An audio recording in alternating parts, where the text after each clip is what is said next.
Hey guys, welcome back to ENVO Tech Series, and today we are working on ENVO Flex Overland. We had some queries that these bikes are not turning on. So for that, let me show you over here. I'm trying to turn on the screen, but it's not lighting up.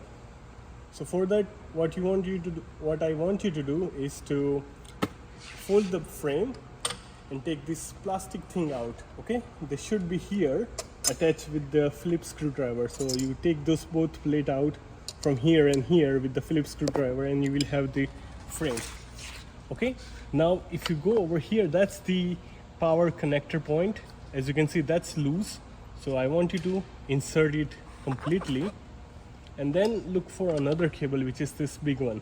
Okay, make sure the arrows on the cables are facing each other. Okay, and they are fully inserted. After that, you just try to turn on the screen and it turns on. Okay, so do this small troubleshoot and this will make your bike turn on.